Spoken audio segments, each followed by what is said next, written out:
महाशिवरात्रि तो आपको पता ही होगा, महाकाल भगवान शिव का त्योहार। जी हाँ, आज मैं आपको महाशिवरात्रि क्यों मनाई जाती है, इसकी एक रोचक कहानी सुनाऊंगा। एक समय की बात है, एक शिकारी था जो अपने बड़े परिवार के साथ जंगल में रहता था।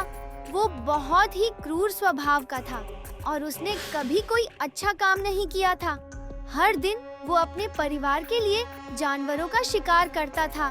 एक दिन महाशिवरात्रि का त्योहार आया, लेकिन क्योंकि वह जंगल में रहता था, इसलिए उसे व्रत के बारे में कुछ नहीं पता था।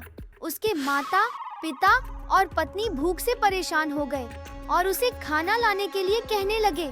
परिवार की हालत देखकर शिकारी ने अपना धनुष उठाया और जंगल की तरफ निकल गया। उसने पूरे दिन शिकार की कोशिश की, पर कोई शिकार नहीं मिला।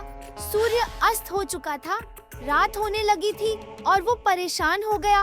उसके मन में बस एक ही बात चल रही थी कि अगर वो खाली हाथ लौटेगा तो उसका परिवार भूखा रहेगा। तभी उसकी नजर एक जलाशय पर पड़ी। उसने सोचा कि शायद यहाँ कोई जानवर पानी पीने आए तो वो शिकार कर सकेगा।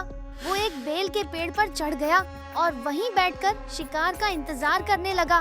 रात का पहला पहर शुरू हुआ। एक हिरनी पानी पीने आई।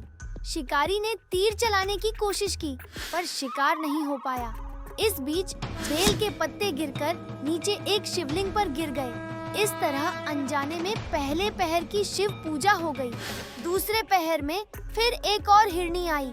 शिकारी ने फिर से कोशिश की, पर फिर भी शिकार नहीं हो पाया। फिर से बेल के पत्ते शिवलिंग पर गिर गए और दूसरे पहर की भी पूजा हो गई। ऐसे ही तीसरे और चौथे पहर भी बीते।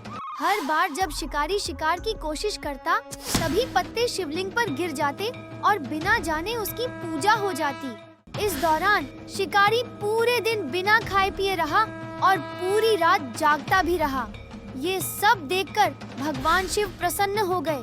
वो शिकारी के सामने प्रकट हुए और उसे आशीर्वाद दिया। शिव ने उसका नाम गुह रखा और कहा कि आगे जाकर उसे बड़े सुख और समृद्धि मिलेगी। यही गुह था जिस शिकारी से बाद में भगवान राम ने मित्रता की थी। इसी दिन को महाशिवरात्रि के रूप में मनाया जाता है, जो बताता है कि भक्ति और श्रद्धा से भगवान शिव प्रसन्न होते हैं, चाहे वो अनजाने में ही क्यों न हो।